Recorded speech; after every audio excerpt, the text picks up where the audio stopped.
Арыңыздар, урматтуу телекөрүүчүлөр, Талас облусунун 80 жылдыгына карата Талас облусунун уюшулушу социалдык экономикалык өнүгүүсүнө кошкон салымы бар инсандар менен маек куруп келебиз. Бүгүнкү чыгарылышта биздин конок Кыргызстан Компартиясынын Талас обкомунун биринчи катчысы болуп эмгектенген мамлекеттик жана коомдук ишмер Абдыкадыр Кенесариев аксакал бизде конокто. Абдыкадыр аксакал, бизге кош келипсиз. Саламатсызбы? Өзүңүзгө белгилүү эле быйыл мына Талас облусунун түзүлгөнүнө 80 жыл толот. Мына ушул Талас облусунун уюшулганга чейин эле тарыхтагы Талас деген аталыш деги эле тарыхтагы орду тууралуу айтып берсеңиз. Талас облусунун 80 жылдыгынан мурун эле Таластын орду, Талас эмес Кыргызстандын орду дүйнө ичинде жогорку орунду ээлеп келген. Анткен себеби кыргыз эли чынын айтканда эң байыркы элдердин бири. Анткени кыргыз элинде жасалган иш көчмөн уруу, көчмөн мезгилиндеги кыргыздардын кылган иши, ошондон мурунку өсүлөрүнүн турмушун көрсөткөн жагы бөлөк бир республикадагы көрсөтүшкө болбойт. Анткен себеби жылкы багышта жылкынын кымыз жасаганы, малды семирткени жайытты алып жүрөт. Алардын эт деле дебестен эттин түрүн да билдирген кыргыз эли гана билет. Калган элде эттин түрүн өзүнчө айткан бирдей элди жолуктура албайсың. Ошондуктан кыргыз элинин байыркы эл өтө акылдуу эл, мыкты эле экени асырда далил болуп атат. Эми ошол Кара Кыргыз автономия облусу болгонуна мына быйыл 100 жыл толуп атат. Ушул 100 жылдын ичинде кыргыз эмнелерди жасады, эмнелерди кылды. Ушунун бардыгы чечмелеп айтып отурсаң өзүнчө эле жомок. Эми мунун бардыгы эле адам бул өткөн кылымды 100 жылдыгын, 80 жылдыгын бардыгын далилдеп айткан эл аз калды. Ошондуктан алып келип менен сурап атканыңарга рахмат. Мисалга эле бир эле мисал айталык. Мына 1,5 миллиард эл бар. Мисал үчүн Кытай эли, 1,5 миллиарддан ашыгыраак эли бар, Индия эли. Ушулардын ичинде Чыңгызда болгон бир дагы таланттуу адам чыккан эмес. 5-6 миллион болуп туруп Чыңгыз чыкканы бул жөнөкөй иш эмес да. Кудай Тааламдын берип аткан бул белеги. Экинчиден дүйнө жүзүндө Манас эпосун айткан бир да өлкө жок. Ошонун көлөмүн ашып берген бир да өлкө жок. Үчүнчү жагы Кыргызда боз үй тиккендей элдер почти жок. Казактар анча-манча тигиши мүмкүн, бирок кыргыздын боз үйүндөй боз үй жок. Экинчиден жасалма шырмалары, килемдери, кол өнөрчүлөрү бу дагы эч убакта айтылбайт. Эми мисал үчүн азыркы турмушка алсак, эттин түрүн. Кыргыздарда кызыр эмди тайдын этин жедик деген сөз бар. Эми деген сөз? Кызыр эмди деген эмне экенин бөлөк бир дагы эл айта албайт. Багалан косу, эрмен жеген улактын эти деген. Ушундай кымыз, саамал кымыз деген сөздөрдүн бардыгы только кыргыздар айтат. Бөлөк элде мындай жок. Ошондуктан бул нерсени чечмелеп айтып берсе, Кыргызда көп маселе турат. Эми акыркы эле мисалга айтып кетсек, бүт 7 миллионго жетпеген элдин ичинен 16 спортсмен барып Парижге барып, 6 белек алып келишти. 6 байык алып келишти. Эми ошол барган элдин санына караганда, ушу биздин республика биринчи орунда чыгат. Биринчи орунга чыкты, Бундайды айтып кетиш деген сөз, бул эми өзүнөн өзү келе калган жок. Анткени азыркы иштеп аткан президентибиз спортко ушунчалык көңүл буруп, ушунчалык маани берип, ушуларды сыйлап аткан үчүн спортсмендердин жетишкендиги, байык алып келгендиги билинип атат. Эмики мунагы 2028 жылы Лос-Анджелесте болуп турган дүйнөлүк олимпиадада 6 эмес 16дан да ашык байга алып келет деген ишеним болуп Буюрса. турат да. Анткени биздин спортсмендер ушунчалык даяр болуп калды. Ушунчалык эми кокустук болуп кетти. Акыркы секундда жеңилип калгандар болду. Бирок ошондо да болсо мына Казакстанда 80ге жакын спортчу барган экен. Ошодон 7 байга алгандар. Эми салыштырып көрүш керек да. 16дан 6 чыкса, 80ден 7 чыкса, мунун баарын салыштырмалуу да. Эми ошонун ичинен мына таластын өзүнчө да баса көрсөткүм келет да. Мына 6 байга алгандардын ичинен 3-өө таластын балдары.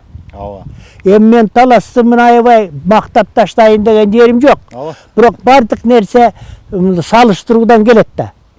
Мисалы үчүн 6 жеңишке болгондордун 3-өө таластык болсо, Үзүр, Мерим, Жоломан 3-өө таластын балдары. Эми мына спортко көңүл бурулган үчүн ушундай жетишкендик болуп атат. Аксакал, жогоруда Чакан Талас облусу деп калбадыңызбы? Ушул Талас облусунун ушу тарыхтагы ордун бир аз кеп козгозок. Талас деген сөз бул талаш деген сөздөн келип чыккан экен. Талаш дегенде. Анткени биздин казактардын кожоюндары, мыктылары таласты талашып калган учур болгон бир убакта. Анткени таласта бардыгы бар. Мал өстүрсө да болот, дан өстүрсө да болот, фрукту деп коет, жанагы жемиштерди өстүрсө болот. Суусу бар. Таласта эч нерсе кем жерге жок. Таластын агып отурган мынагы суусу талас суусу. Бул өзүнчө эле байлык. Мен жакында бир китепче жаздым эле.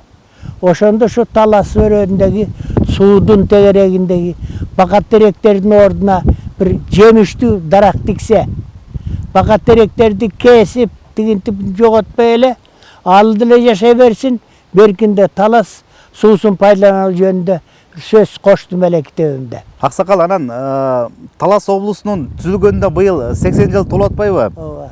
Кандай муктаждыктан келип чыккан? Баягы Чакан болсо дагы канча район кирген учурунда Талас облусун түзүү тууралуу? Талас облусунун түзүү тууралуу болсо, Таласта мисалы үчүн Талас тиги жогору жактагы тал өсөт. Анан эми терек тал дебейт, тал терек дейт го кыргыздар. Ушу талдын өстүргөнүн көбөйтсөк, боз үй жасасак, боз үйдү дүйнөсүнө көрсөтсөк деген маселеден келип, ушу Талас талдан келип чыккан деген да ой айтылып жүрөт да. Ошондуктан Талас эли чынында айтканда эми бөлөктөргө салыштырмалуу мактангандык эмес, Талас элинде балбан да көп, баатыр да көп. Талас элинде айтуучу акындар да көп. Мына бизде тиги жаңы чыккан акын чыкпадыбы? Алы Туткучев. Алы Туткучев деген. Эми ушу Алы Туткучевду казактын бир акындары айтып кетти. Бул Алы Туткучев Токтогулдун изи деп айтып кеткен жери бар. Чынында Токтогулдун изи.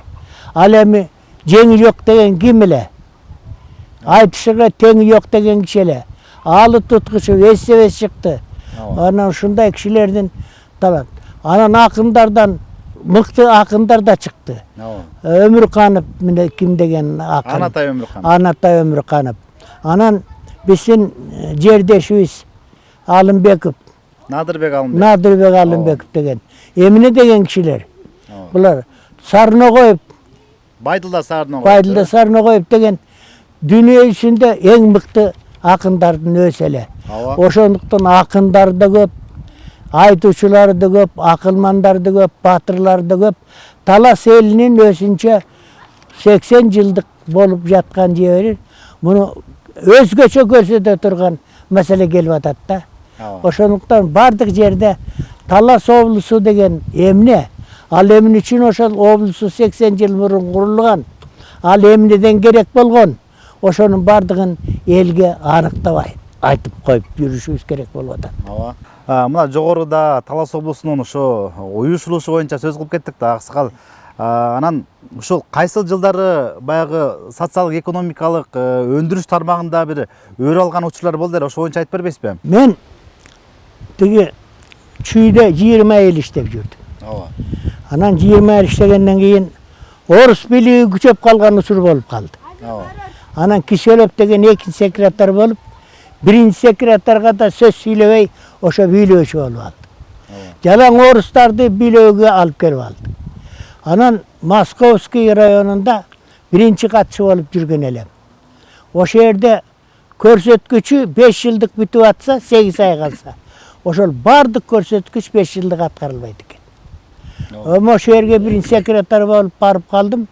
Anan 5 yıldıkta atkarbagan birinci sekreterdi oradan alıp koyuşu al vakti. Ооба. Oşogo ardandım bu. Aytör 8 ayın içinde bardık көрсөткүч boyunca Moskovskiy rayonuna çıkıp kettik. Ооба. 16.000 tonna süt kövöndürdük. O bir yıl 8 ayın içinde 875 litre süt öndürdük. Murunkuga karaganda kövrek. Көп өндүрдүңүз. Köp öndürdük. Bul көрсөткүч аудан çoğun bolçu. Bирок oruslar oşol көрсөткүчкө карабай, жеген içkenin жоğuna карабай, anan akasat недоверие деп plenumda жумуштан алып koydu.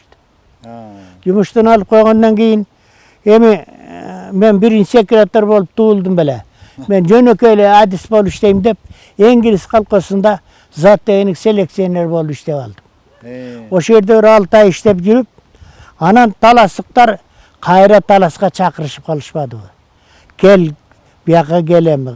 Pensiyana kalganına bir 10 yıl kalıp talaskadagı mehnetingdir görsetsen de. Tajribаңызды колдоноюн дешти да. Anan alıp gelip bir 2 savkostu koşup jerge tal anan 5 taş degen savkos murun biri öyle de. Anan kayra oşonu koşup beremiz. Oşo yerge direktör boldu iştep. Berde alıp gelişti.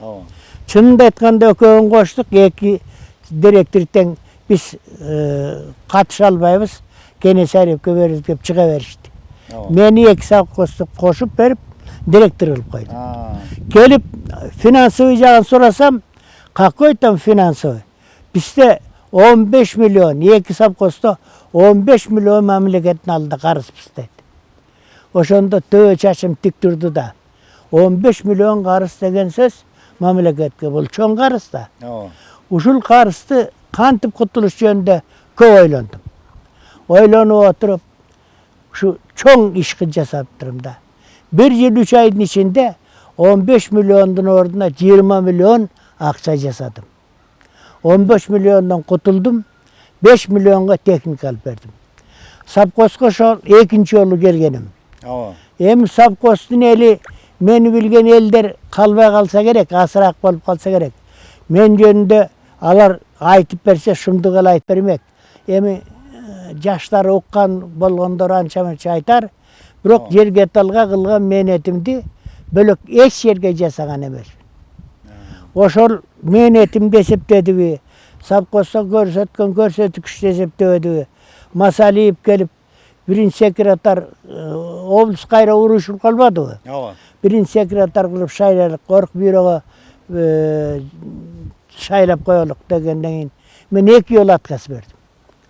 Men oruslar кууганда meni поддержка кылбай койдуң. Birinci sekreter болуп турупtu. Oşonu aytıp moynuna koyup oşogo bolbay koysam Cumgalbek Beksultan Amanbayev ayıl çarbaсын biylegen sekreter ele. Men jakında birinci sekreter bolam. Ököbüz işleşelik. Koy, gel. Obluska birinci sekreter apkomgo bol degenden keyin oşo kişinin tili menen gana gelip kaldım. Çınında aytkanda apkomgo gelgeni meniki özüm oyunca tuğra emes bolup kaldı. Nege? Gelbeş kere gele de. Savkosta ele жүрүp бүт республика эмес Союзга birinci орунду ээлешим керек эле. Ээлеп деле калганбыз. Бирок ошончолук көрсөткүч болуш керек эле. Ушу 40 жылдан ашык мехнет кылып жүрүп барган жеримден 1 жолу да замечание алган эмесмин. 10 жолу которулдум.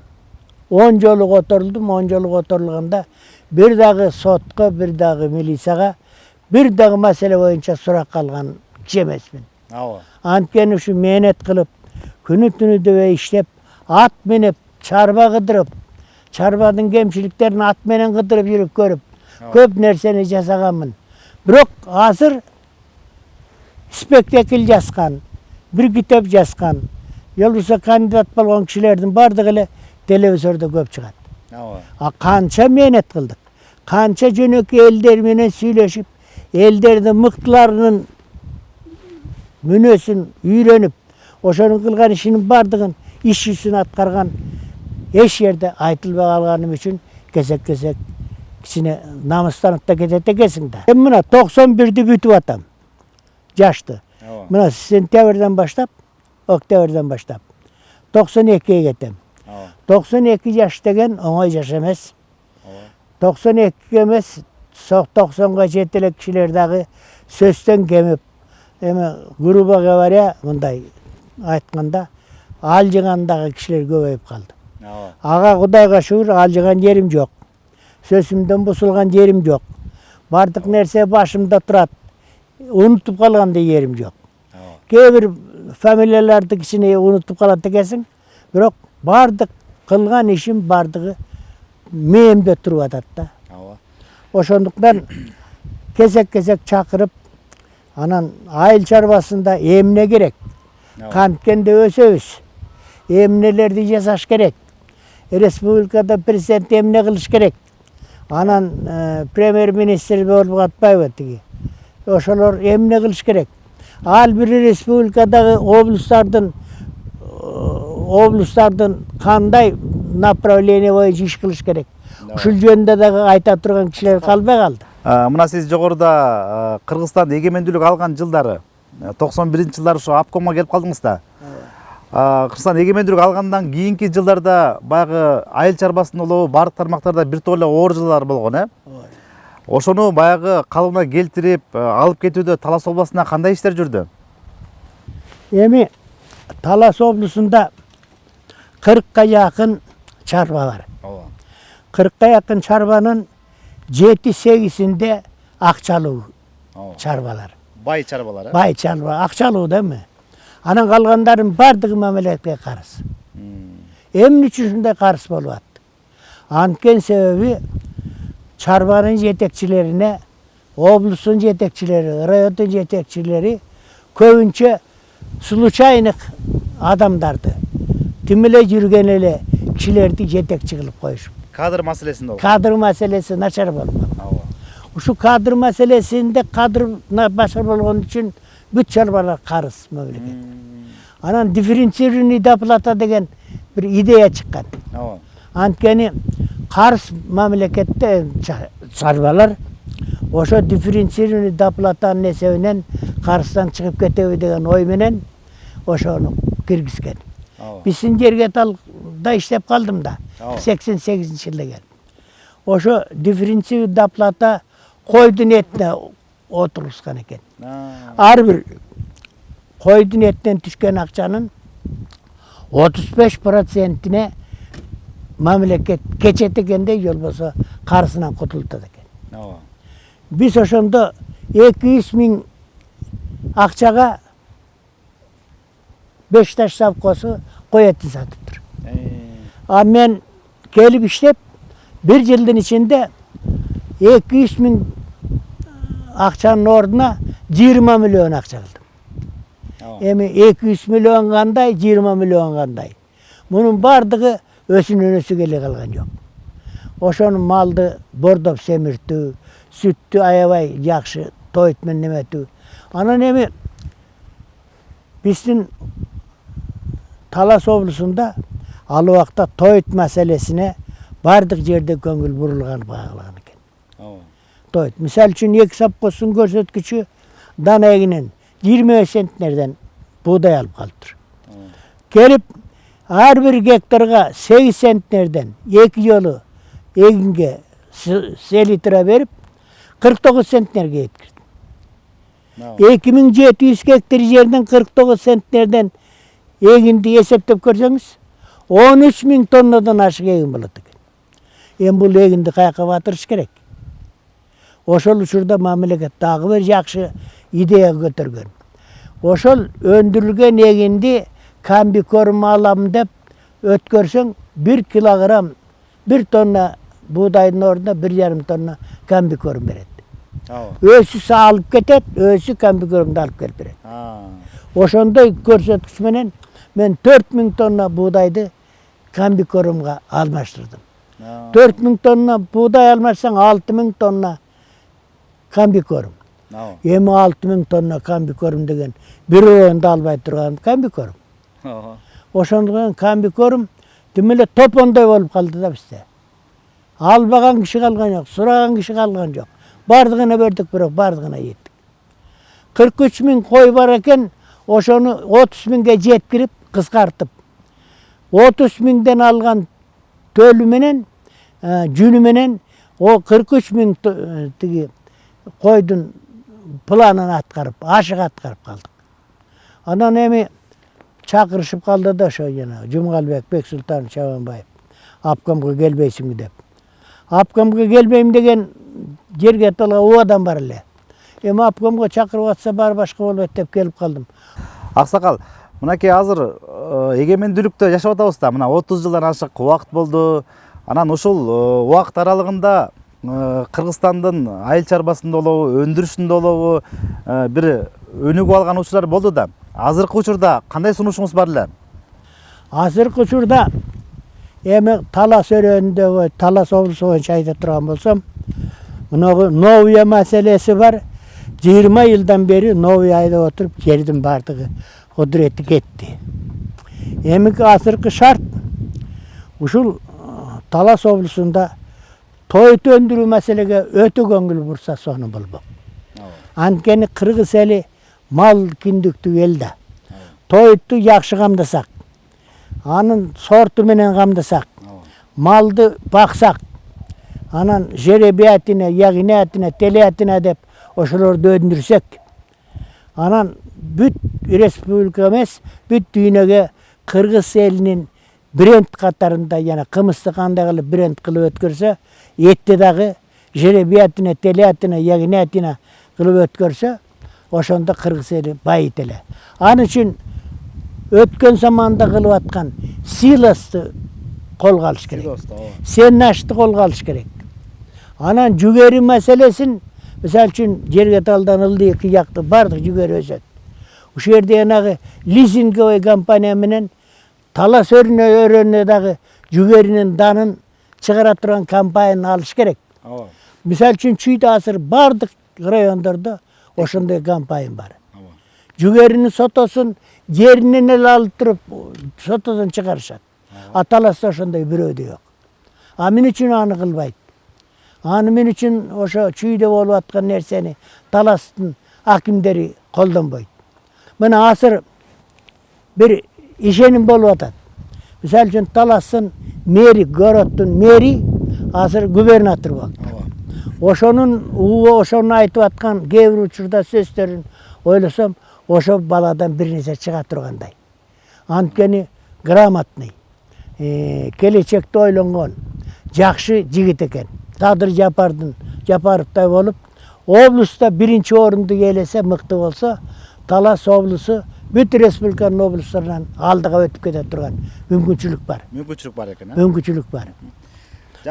Кымыз өндүрүү, эт өндүрүү боюнча мүмкүнчүлүк бар. Аксакал, мынакей маегибизди аяктап баратабыз. Жалпы ушу Талас облусунун 80 жылдыгына карата өзүңүздүн аксакалдык сөзүңүз, бир жакшы бир тилегиңиз болсо айтып кетсеңиз. Эми Талас элине эмнени каалайм? Биринчиден Талас эли кыргыз элине кошулуп ынтымакты бекем кармаса экен. Талас элинде бөөдө кайгы болбой, мындай бир кырсыктар болбосо экен деп тилейм. Рахмат. Талас эли бардык жагынан алдыга өсүп турат азыр. Талас эли ушул өсүштү дагы уланта берсе экен дейбиз. Муну спорттон биринчи ээледи, эми келечекте айыл чарбасын ээлесе, анан кийин жана ипотека боюнча ушу Таласка дагы ипотеканы өндүрүш керек. Себеби деген ипотека деген бул өндүрбөсө ипотекадан мындай этаждуу үйлөр курулбаса, райондун бардыгында, Таластын өзүндө ушу этаждуу үйлөрдү деп этип, мына өсүп келаткан балдарга ипотекадан квартира берүүнү уюштуруш керек. Анан райондун бардыгында ипотекага ылайыктуу там салып, жакшы өсүп келаткан семьяларды ошо этажды үйлөргө коюш керек. Жайында үрүш жерине барып иштей берсин деген ойда. Рахмат. Жакшы сунуш айттыңыз аксакал. Жалпы Талас элине болгон куттуктооңуз болсо? Бөлөк облустардай болуп туруп, ынтымак ырыскылуу болсок керек. Экинчиден эч кандай бөөдө кайгы болбосо экен. Талас эли гүлдөп өнүп турсун, ынтымак, ырышкерлик бардыгы элде болсо экен дейм. Рахмат, айтканыңыз келсин. Урматтуу телекөрүүчүлөр, сиздер Талас облусунун 80 жылдыгына карата уюштурулган Улуттук телерадио берүү корпорациясынын Талас облустук телерадио компаниясынын Дилмаек программасына ортоктош болдуңуздар. Бүгүн биздин коногубуз Кыргыз Компартиясынын Талас обкомунун биринчи секретары болуп эмгектенген коомдук жана мамлекеттик ишмер Абдыкадыр Кенесариев аксакал болду. Сизге терең ыраазычылык билдиребиз. Ден соолукта болуңуз. Кудайым буйрса өзүңүздүн мол тажрыйбаңызды ошо кийинки Кыргызстандын өнүгүүсүнө арнай бериңиз. Бар болуңуз аксакал. Урматтуу телекөрүүчүлөр, Дилмаек программасынын кийинки чыгарылышына чейин аман болуңуздар.